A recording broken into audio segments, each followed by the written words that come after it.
Thank you. Did you just give us a song while we wait for those guys? Yes, I think we can take our seats. Thank you.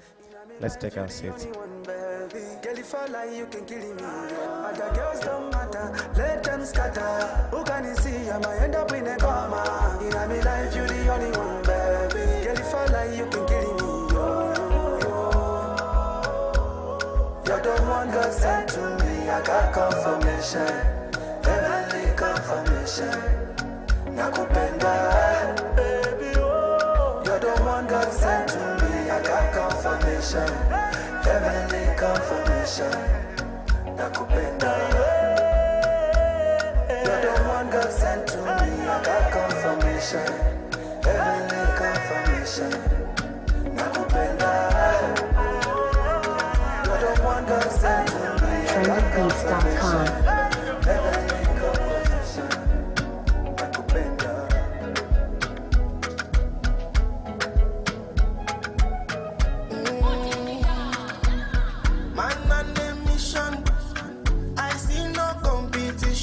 And I mind my business. God is my witness. They don't see my vision. I'm a local journey, no, 1 in a million. Waiting them talk, say I do now.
Okay.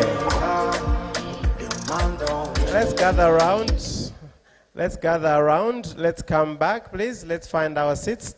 We need to move on with the program. The night is still young, and there's a lot that still needs to be done.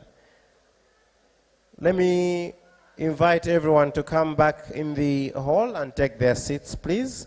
We will have enough time to take pictures. We will have enough time to dance.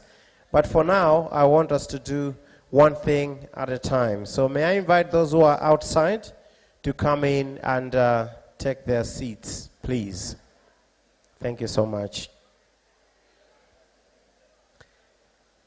Now, ladies and gentlemen, I know that this is a very exciting evening, and sometimes it's difficult for you to focus when you are that excited.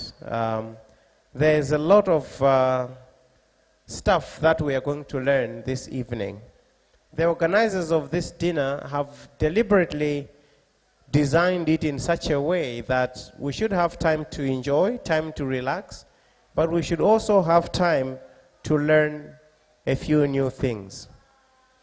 May I request the organizers to invite the guys who are outside to come into the room, please, so that we can start together. So I will pause for a minute and wait for everybody to come in.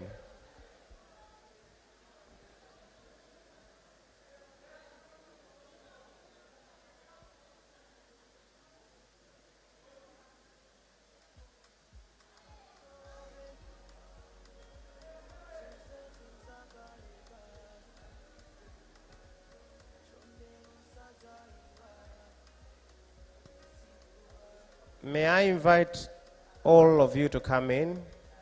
Organizing committee, I would request that people should not take pictures outside until it's time for pictures. That's what I would recommend. Otherwise, we will never have the room to ourselves.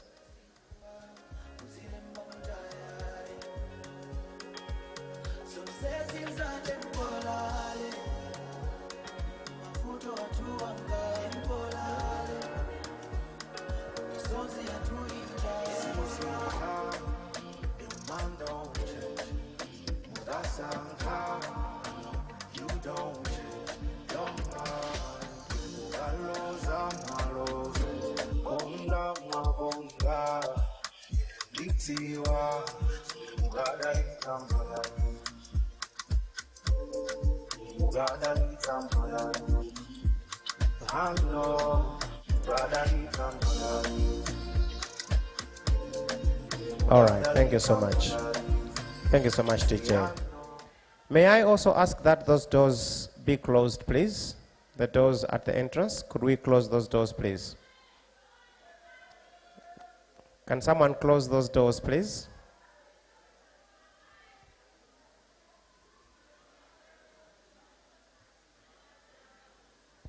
Let's have those doors closed, please.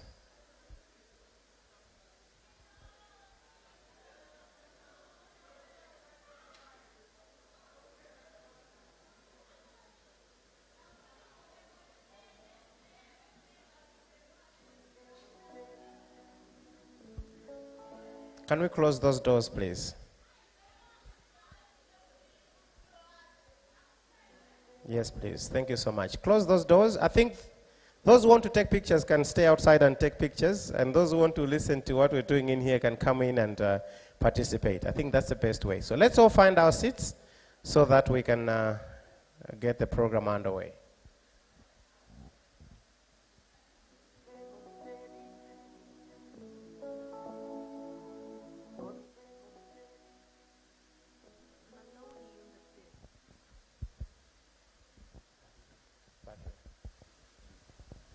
All right, thank you so much. So I was saying that we would like to invite the next speaker to come up front and address us this evening.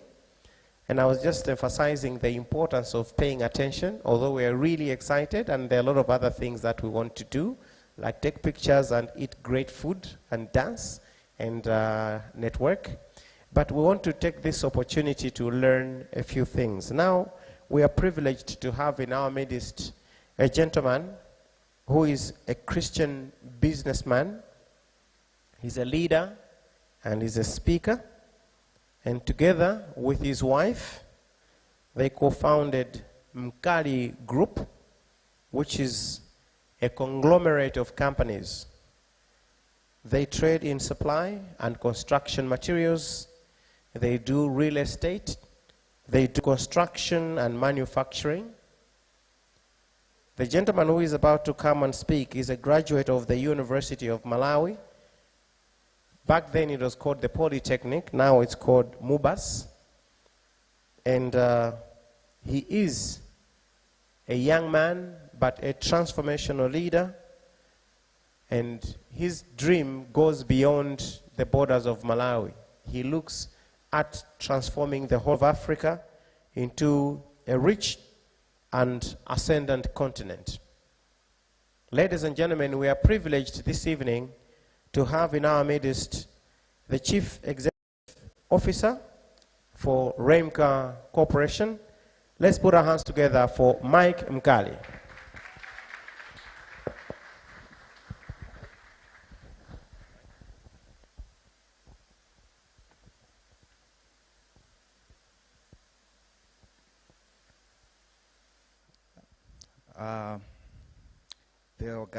The guest of honor, Honorable Kabambe in absentia, the organizing chair, our wonderful host, Joab. We come from the same Kongwe.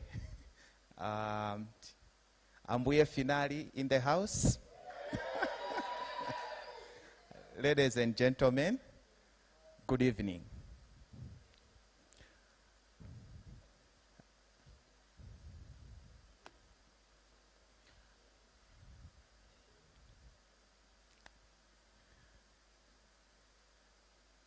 Tonight I've come with my lovely wife. She's not one of you. Just say hi, babe. She's beautiful, right? Oh, yeah.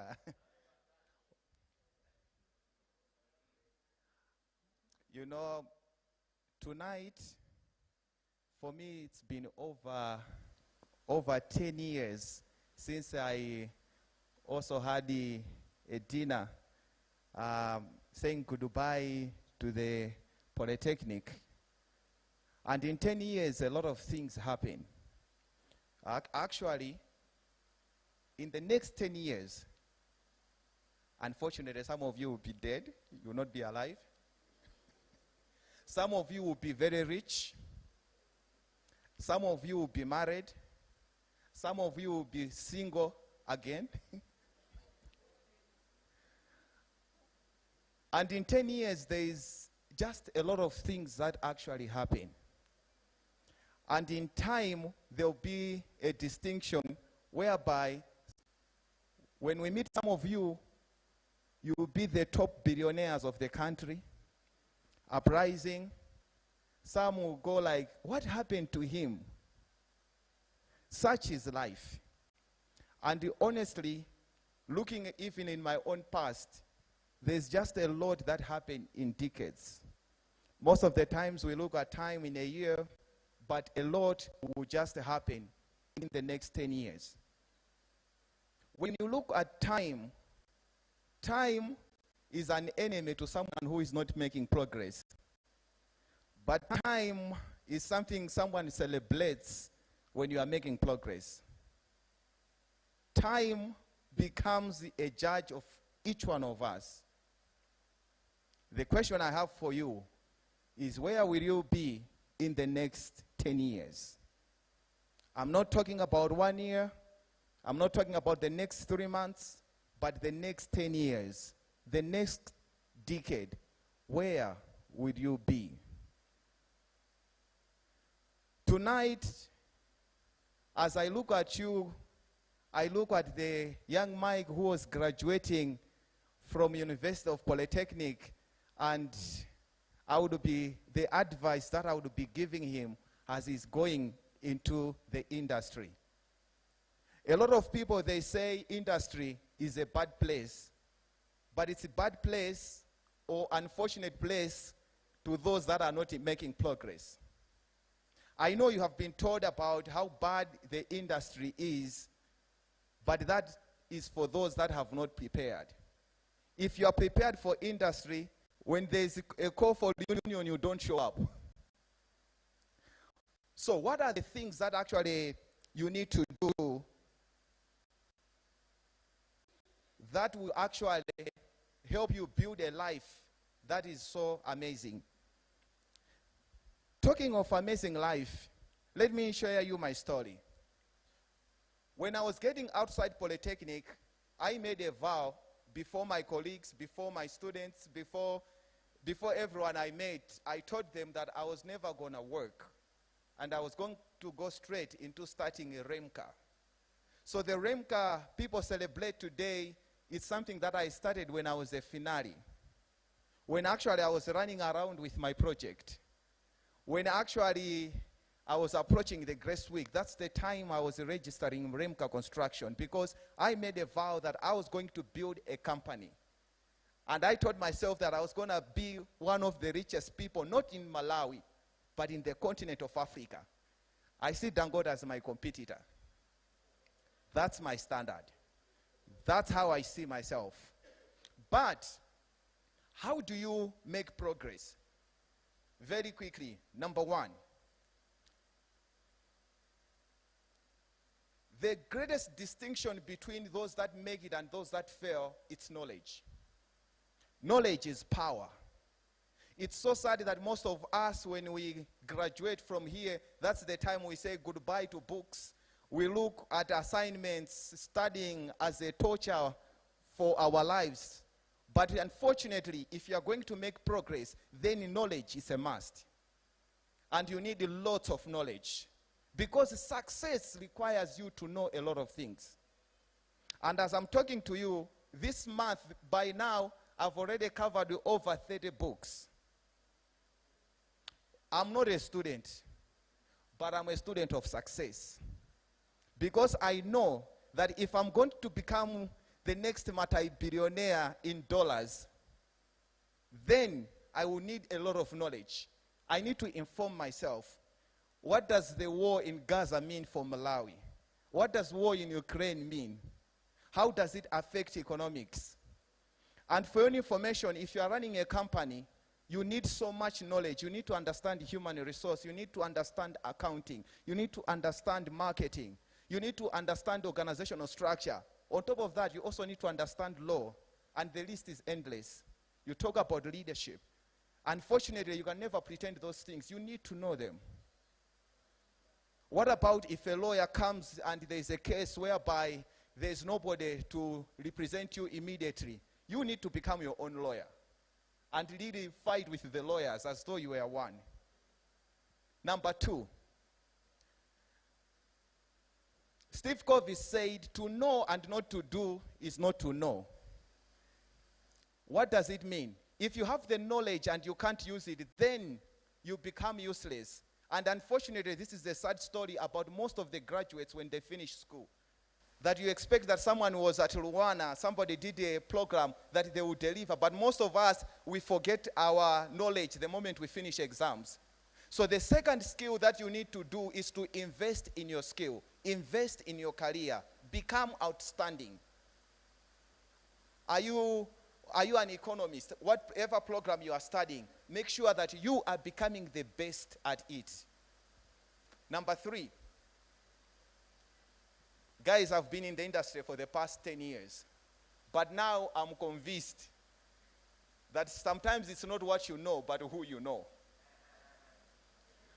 So as you go into the industry, make sure that you also build a network. Like someone says, your network determines your net worth. So start building relationships. And some of you, when you are on campus, maybe you haven't been doing a good job with your colleagues. Cherish your colleagues. Trust you me. Some of your colleagues here, they will become branch managers in a certain bank who will easily approve your loan. Some of you will go into a procurement teams whereby when they are requesting for a company, they will remember you that there was this friend. But if you don't build network, if you don't build connections, you will end up as a failure. Because this life, it's about connections, the networks. So when you go into the industry, push to build more networks. And some of you, maybe you will not get the job immediately. Sometimes you volunteer yourself, get known, get to know people. Because connections are very important. After you build connections, which takes me to the 4th point. Apart from connections, the next thing that you need to start building in your life is what I call capital. In my personal study of accounting, there is an equation that almost every accountant uses of capital, which we say capital is equal to assets less liabilities. Or, in other words, your equity or your capital or who you are is really determined by things that are assets or liabilities. So some of you, when you go into the industry, as young people, I know most of the things we want to do is to have fun. We want to travel to Dubai. We want to have fun. We want to eat money. Yes, eating money is good. But one of the things the mistake you shouldn't make is not to build your assets, your asset base. Make sure you have property. As an entrepreneur, I had one of the brilliant ideas ever when I was coming into the industry about housing and construction. Trust you me, I presented with the banks. They liked it. Some we were discussed even at board level. But one thing that came down to what collateral does he have. When you have assets, when you have collateral, even for a business, they will go for you. Now, when we are talking about capital, I'm not also just talking about business. Sometimes we are even talking about investing in yourself as capital. There are some things that actually diminish your value. You talk of alcohol. You talk of doing crazy things. Those things, they eat your social capital. So when we are talking about capital, we are not also just looking at the physical assets, but we are also looking at even those intangible assets. So if you are going to make it out there, invest in things that bring value to your life. Things that will make you outstanding. Going to the fifth point. After you have built the assets, you have built the capital, the last thing that you need for your, the sixth thing that you need for your life is to have a good reputation, a brand. Have you guys noted about even iPhone, when they just say there's iPhone 15, how people queue to go buy iPhone? We don't even ask the integrity of how new it is. Someone has said sometimes the iPhone will just change the cover and they say that we have changed things. But because they have built a reputation, we all line up and say, you know what, I'm going to get an iPhone. Or when you are getting, let's not go far. Let's go to game stores. Game, they have built a reputation that they have things that are more original. Some things that you find them actually in the next shop very cheap, the same things. But you still go buy to game. Why? Because there is a reputation. So out there, after you have built your network, after you have built your capital, one of the things you need to do is to protect your reputation. Reputation, like in the book of the ancient word of God, the book of Proverbs says, a good name is better than riches. Protect your name.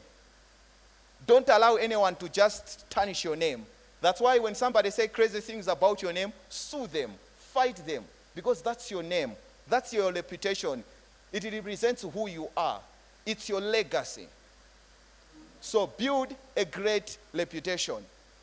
Lastly, when you are going into the industry, which is the most important thing, I deliberately had to put it at the end so that in case you forget everything else, this one thing you should not forget. It's what I call control. Control. What do I mean by control? Being in the industry for the past 10 years, I've seen a lot of people who had a lot of capital, who had a lot of resources, who made a lot of money, but at the end of the day, they destroyed their own lives.